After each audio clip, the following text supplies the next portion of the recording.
بسم الله الرحمن الرحيم وصلى الله على النبي الكريم. Sa Majesté le roi Salman bin Abdelaziz Al Saoud, Altesse Mohammed bin Salman, président du Conseil des ministres, président du sommet Saoudo-Afrique, Excellences, Messieurs les chefs d'État et de gouvernement, Mesdames et Messieurs,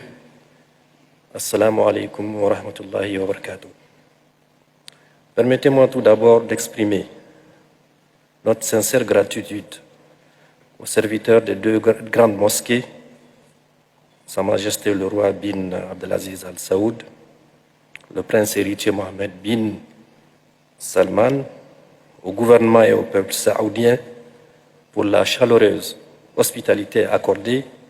à la délégation que j'ai l'honneur de conduire au nom du Niger, au nom du président du Conseil national pour la sauvegarde de la patrie, le chef de l'État, le général de brigade, Abdurrahman Chani, qui n'a pu faire ce déplacement à cause des défis que tout le monde sait qu'on impose à notre pays. La présence du Niger à ce premier sommet Afrique-Arabie Saoudite témoigne de la volonté manifeste de nos plus hautes autorités, en l'occurrence le général de brigade Abdurrahman Chani, président du Conseil national de la sauvegarde pour la patrie, chef de l'État, et de son Altesse le roi Salman bin Abdelaziz, gardien des deux saintes mosquées, et de faire de la coopération entre l'Afrique et l'Arabie Saoudite une référence en matière de coopération sud-sud. Altesse, Excellences, Mesdames, Messieurs les chefs d'État et de gouvernement, le thème de cette rencontre reflète l'engagement du Royaume pour le renforcement des relations de coopération entre le continent africain et l'Arabie Saoudite, qui joue un rôle substantiel dans l'économie mondiale. À ce titre, elle constitue une occasion privilégiée de mettre en lumière les opportunités d'investissement en Arabie Saoudite et en Afrique et répond parfaitement aux préoccupations du continent africain en général et aux priorités du Niger en particulier. Au plan bilatéral, le Niger, qui a une très vieille coopération avec l'Arabie Saoudite, regorge en effet d'importantes potentialités minières, énergétiques, hydrauliques, agricoles et animalières. La mise en valeur progressive de ce potentiel constitue le cadre de référence de toutes les interventions de l'État et de ses partenaires pour créer les conditions de la transformation structurelle de l'économie nigérienne et l'amélioration du bien-être de la population. Outre l'or, le phosphate et l'uranium dont il est un grand producteur, notre pays a procédé au lancement récemment, précisément le 1er novembre dernier, de la mise en production du pétrole brut du site d'Agadem, au nord-est du pays, cette même zone qui a vu l'arrivée des premiers messagers de l'islam en 666, c'est à une vingtaine de kilomètres de la frontière tchadienne. C'est pour dire l'ancienneté des relations de l'Arabie Saoudite et du Niger.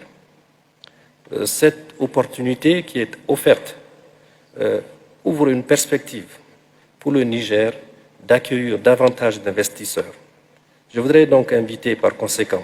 tous les partenaires à venir partager avec nous ces perspectives heureuses dans le cadre d'un partenariat qui se veut gagnant-gagnant. Altesse, Excellences, Messieurs les chefs d'État et de gouvernement, aujourd'hui notre espace, le Sahel, est miné par une insécurité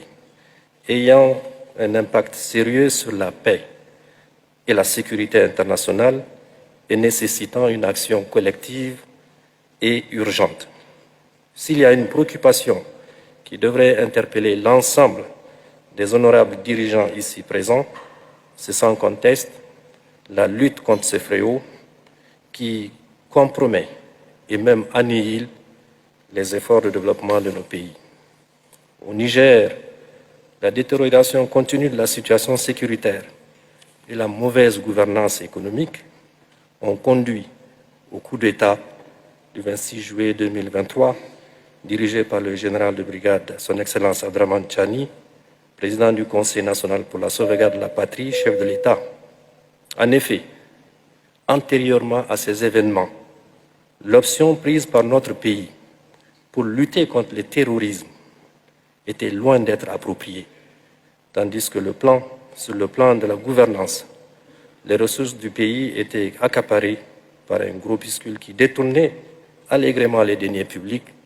sans être inquiété, en même temps que l'équipe mettait en péril nos alliances étrangères, insultait nos voisins et qui mettait dans une insécurité totale notre peuple. C'est pourquoi, dans son message à la nation adressé la veille du 3 août 2023, commémorant l'anniversaire de l'indépendance du Niger,